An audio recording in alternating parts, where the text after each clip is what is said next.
I think the mother tongue for both Welsh and Northumbric was called Cumbric.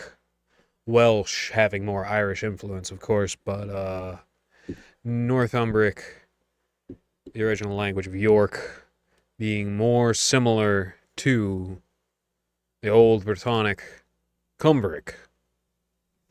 It's an extinct language, but it still has some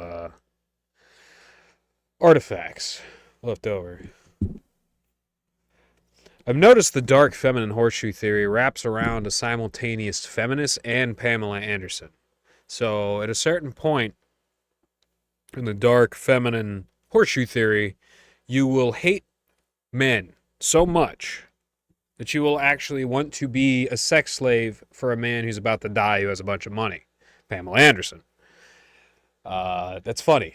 I think that's very, very funny. Horseshoe theory, once again, active, a hypothesis is a proposed, like all quantum physics is a hypothesis proposed by one person and not checked by different sources in the community of science and the body politic.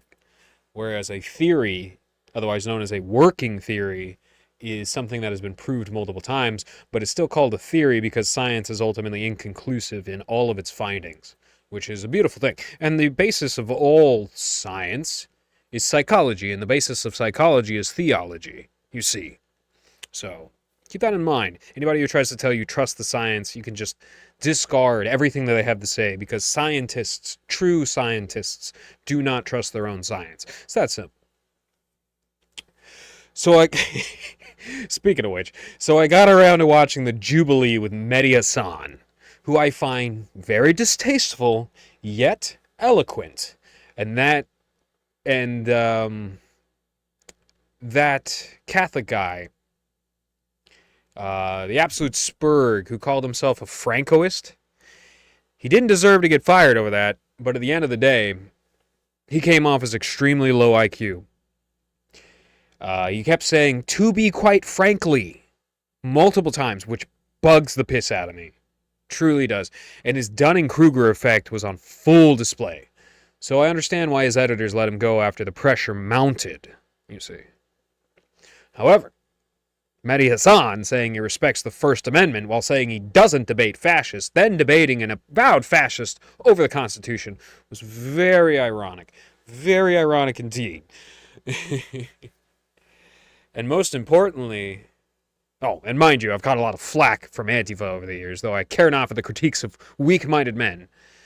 Mehdi likely would not be able to accurately define fascism outside of a scant few dictatorships that have used fascism as a facade, as a political ideology in recent years. I doubt he's read more than a few cherry-picked sentences of Julius Evola. He would find, if he actually researched it, that fascism is an absolutely ancient ideology. An aside, Warhammer 40k is the greatest piece of fascist literature ever inked. It's never killed anybody outside of their nostrils. To fasciate means to bind together. Think of the Roman axe and sticks bundle that is very associated with a Roman soldier and builder. That is closer to the actual definition of fascism, is that bundle of sticks. It's a cultural mechanism by which people bind together. If you want to be a gray goo bug man who has one child with IVF, then goes on to mutilate themselves with a misguided sense of freedom that doesn't abide by natural or moral law. If you want everybody to be separated by Saturnine cubicles, both spiritually and literally, a completely rheumatic citizenry that is only allowed to come together regarding their specific job sites, unions, colleges, etc. If you want the middle class to be formed racially by an infinite influx of high caste foreign taskmasters who've collected generational wealth overseas and immigrants fleeing from strife on the bottom, lied to about the opportunities they will be afforded, neither assimilating into the American culture, but instead diluting it and being fluid between various nations, or rounded up and put into camps at a moment's notice, if you want that forever, by all means, hate fascism with every fiber of your being. I'm going to be over here marrying my sacred lance to the Holy Grail and reading every bit of 40k lore I can get my hands on. But really, the ultimate conclusion to anti-fascism is mandatory drone civilization. And some Raji prattling on about fascism while trying to take our guns would be infuriating if I wasn't more a patient man focused on hating olive oil Italians above the Isle of Sicily. What they let happen to the Vatican was a disgrace, and unfortunately, it looks like it looks like Leo the 14th is actually going to be worse than Benedict the 16th. He's going to carry on in the footsteps of Francis. He's going to hold that pride party, the gay pride party at the Vatican that's been held for a period of time now. And Joe Biden didn't get that. He didn't come up with that on his own. He actually didn't even get that from the Democratic Party. He got that from Novus Ordo Catholicism. He got it from watching the golems. And let me just say, for an aside, I think it is more contemptible to be born in a Christian nation, to be born in the seat of a once great global empire, to have free will, and then subvert it all to be a Zionist golem. Even the Zionists themselves are less contemptible by that, because at least in their actions, as devilish and demonic and horrific as they might be, and self-destructive ultimately, at least there is a temporary short-term self-interest there. When you are a Zionist golem from another race and another religion who they spit on, both in front of you and behind your back to an extreme, you are below dirt. You are less than nothing, and not in a humble, meek shall inherit the earth way. You have literally buried yourself so far away from God's light that you are effectively in the fast pass lane to hell. And I really do say that with sincerity. Like, I cannot understate my disdain for a vast majority of modern Italians. I can't. I really can't hide my disdain. I hate it. I will not conceal my wrath, although I will try, because it is ultimately a test. Putting people around these Gomorrahites, it's a test. And just like people on the West Coast have to deal with a ton of Sodomites, that is also a test, and you must be patient in these tests, just as I must be as patient as possible. I'm pretty good at exercising patience. Patience being the mother of all virtues, with pride being the mother of all vices.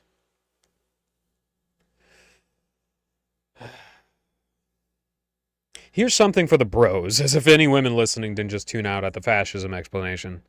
Don't get discouraged or hyper-focused on criticism women levy. Don't get discouraged and don't hyper-focus on the criticism. Pay attention to it, study it, but don't get hyper-focused on it. Because a lot of men do, and that turns them very, very bitter. Women are very cerebral creatures. The estrogen forces their emotions deep into their faculties. Just as, like, if you are on estrogen blockers and you are basically in a state of roid rage all the time, you have a different set of emotions that are hard locked into your behavioral limbic cycles. And it affects your body more severely than people who have a balanced amount of estrogen and testosterone and norepinephrine. There's other hormones at play there. And emotions are a huge parallel to intelligence, believe it or not.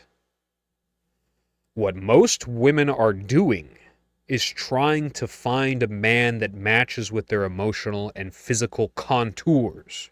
They call it energy, matches their energy, the vibes. The vibes need to be right. No ick, vibes are off. None of that. Not every man is a skeleton key. Very few are, actually. And you don't need to be, nor should you put any credence nor weight on pickup artistry. It's bad art. What you need to do is maximize the parts of you that are actually you. The things that you generate from your passions and your interests. You can't be an amalgam of things women can easily pick up somewhere else. There will be no reason for them to stay around. None at all. And you must be patient, which is the root of kindness. And a big help as well. Here's the thing about the physicality aspect. First, focus on morality. Study up. Abide by the way God made you. not every impulse you have. And that will don't don't focus on the short term. Focus on the long term. The difference between serotonin and dopamine. There's long-term goals, achievement, serotonin, running in the direction that you think is best, dopamine. Don't focus on every little impulse. Clock them. But if you have a little voice telling you in your head that you should hate people, mind you, that's not you. That's not you. Because that's a voice trying to get you to hate, but it's not you. Ancient people will call that a demon, daimon, genie, etc., etc. And if you're patient and kind and you maximize yourself, that will manifest in animal magnetism. And if you have a small penis, or if you're short, or if you have a high and feminine voice, remember this. This binary is relatively recent. Huge men don't make petite daughters. Hypermasculine features don't make soft beauty. Blonde hair and white skin on a man, though some women prefer, long, tan, and handsome, dark hair, stuff like that. A lot of women prefer that. White skin and blonde hair on a man helps make the most beautiful women you see. You can't just say blonde hair is for women, dark hair is for men. Eventually, that's going to translate into brown hair, which is fine. It's perfectly fine. But at the end of the day, it's not something that you should hyper focus on. And to play off a previous point, there are worse ideologies than fascism out there. Far worse, far worse. Many are on full display in the recent years of internet echo chambers. Egoism, Max Stirner egoism, is a manufactured ideology. Max Stirner never existed. It was penned in a book club attended by socialists like Trotsky and Adolf Hitler. That's true. Look that up. And it tells people their opinion is the only thing that matters. These demons that tell you to move in the wrong direction, it's just the only voice you should listen to. That's what egoism tells you. Fortunately, Null has fallen in the past to egoism, and it seems like, though I tried to and succeeded in lifting him up, having him lift himself up, he fell back. And, we're going to have more interviews with Judas Chew here soon, and I'd like to try and remember to go over some of the actual real criticisms that I have of Null instead of just, Netanyahu's bad. He's making the wrong decision. No, Null's making the wrong decision. It's really genuinely short-sighted. It's genuinely stupid. And the things that he seemingly remembers with perfect clarity are utterly stupid and pointless. You can outsource knowledge about VTubers to other people. And that fact that he knows so much coding is good, but that also takes up space in his mind to learn other things. And so he needs to trust other people when it comes to genuine empathy. And I have seen time and time again him trusting the wrong people, making very short-sighted mistakes time and time again. But because he's not like a mainstream figure, there's not any sort of major dedicated figures to consistently laying out and propagating, all the information about him doing bad things. And that, I distinctly remember people were not bringing up the Blockland stuff a lot when he was moving in the right direction. People want to see him succeed, but if he keeps falling like a dog back to its vomit, if he keeps on falling back into his old ways, everybody's just going to assume that he never changed from those days. That is a perfectly reasonable assumption. Doesn't mean that we don't want to see the boy change, but it seems like sometimes he hasn't changed a bit, and that's very, very sad, especially for someone like me who's tried very, very hard to uplift him. So back to egoism. Egoism is manufactured ideology. It was penned in a book club in Austria, and it tells people their opinion is the only thing that matters. There are levels of comfort and pleasure some find in torture and destruction that few people through history would ever have accepted as anything shy of a reason for execution. I think of the Marquis de Sade as well as the evil freaks who worked at Guantanamo Bay like Ron DeSantis did, who then illegally bring Guantanamo Bay over to the United States. Now, he's probably only going to be here for a short period of time because everybody hates him at this point. He's got tons of people that have been flooding into the state. That's why tons of people from literally overseas, dual citizens from Israel, and people from New York and California, turning this into the next. See, it started with New York, then California, and now Florida. Tons of people turning this into the next California with the same exact consequences, the same exact strategy that has been employed time and time again with little tweaks along the path. That's the only reason why his approval rating got higher than when he just barely squeaked by beating that crackhead. I forgot what his name is. Gillum, something like that. I forgot. And if it wasn't for Trump's endorsement that he then pissed all over, that he then spat on, he would not have won. He would not have been governor. And he is such a sellout and such a creep and such an idiot. And I don't like Ozempic Ron. Is like, it would be super funny if I was one of those people who's just like, they replaced him with a clone. They took him out. They took old Ron out. You see the wrinkles on his forehead. You see how fat he was. They took him out. They put a new guy in there. No, at the end of the day, he got on Ozempic or meth, probably Ozempic. Now he's skinnier.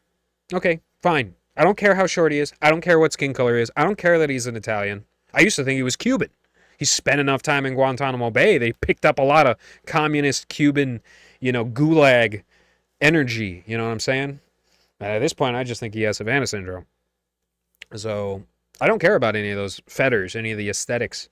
I care that he immediately, as soon as he became governor, went out over on a yacht, signed the same bill that the Joe Biden Congress would pass through in 2024 to illegalize criticism on a public level.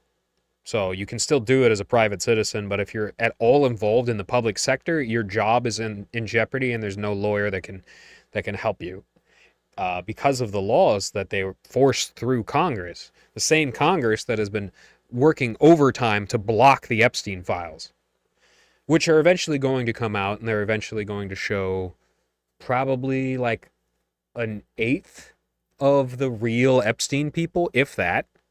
And it's probably going to be very inconsistent with the knowledge that we already have. But as I predicted up before, it's going to consist of a list of political enemies. And it's going to gunk up the system regarding the Epstein case. I just hope Alan Dershowitz gets thrown off out of a window, or accidentally falls out of a window, self-defenestrates. That would be really, really cool, because one of Epstein's lawyers just recently kicked the bucket. And he was younger than Dersh.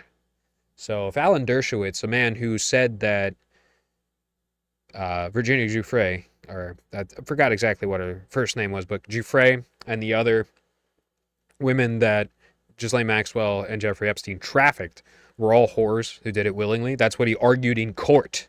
Now, naturally, we don't have double jeopardy and you can't try a dead man, but that's what he argued in court, and it was recently proven without any shadow of a doubt that that's a complete and utter lie. Complete and utter lie. Everybody admits it. And I really do hope that in the process of all of this, he manages to get killed. By the way, here's the crazy thing. He's like Israel's #1 lawyer.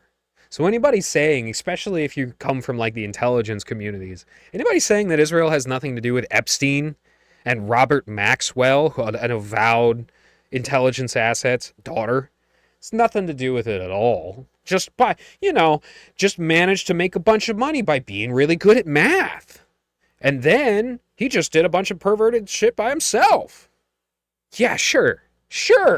And ignore all the other stuff that Israel is involved with. And that's one of the reasons why, like, if Noel's going to simp super hard for Israel, people are just going to assume he wants to get in the Epstein list. Naturally, that is a perfectly natural assumption. I've been trying to be nicer to him recently, for the sake of his friends. For the sake of his friends, I'm trying to be nicer to him.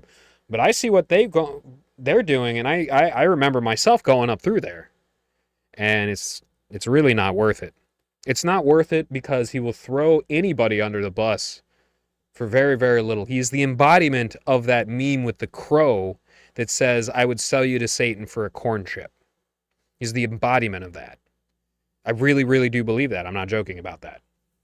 As soon as it doesn't see like immediate sycophancy and charitable aid coming towards him, you're dead to him.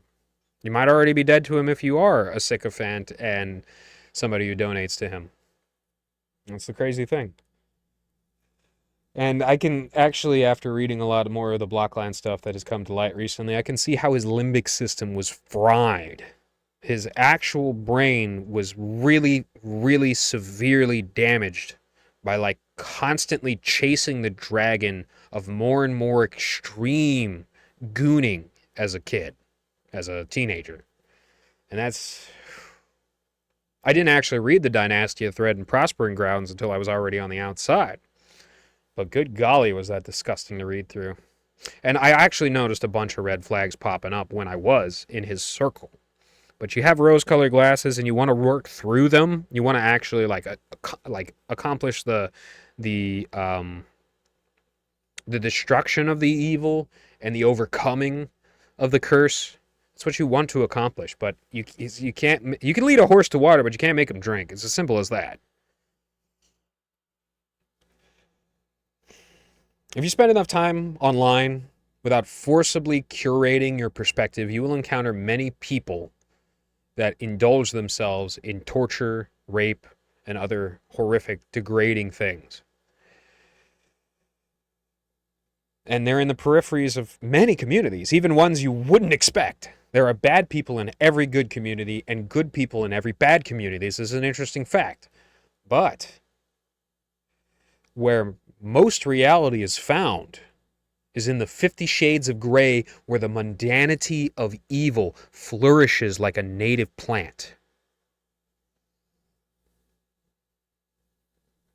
You must be like the mighty oak and grow, regardless of the conflagration and stranglethorn below. Put your roots down into the dirt and hold firm in order to truly be a bastion for the next generation.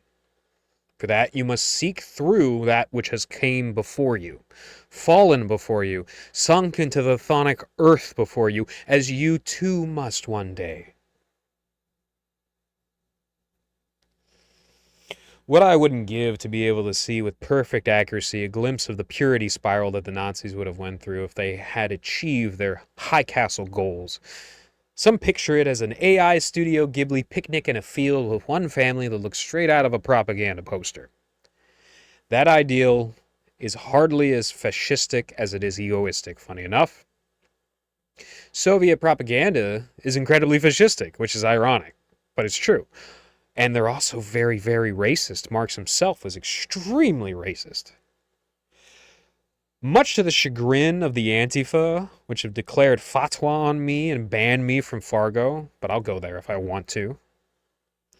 As for the Nazis, the fantasy of the Aryan would never have been achieved. The ones who talk about Agartha and Lemurians are actually far more in touch with the actual ideals of the Nazis. 2 blonde-haired parents can make a black-haired child. That has nothing to do with racial impurity. It's how the genes that manifest for blue or green eyes and blonde or red hair manifest, which is similar gene sets. My father and my mother have steel blue and green eyes respectively. I have dark brown eyes. It is fascinating how stable the African, Indian, and Chinese races are in regards to their eye and hair color. But the genes that manifest as colorful hair and eyes are a mutation found almost exclusively in Indo-European populations.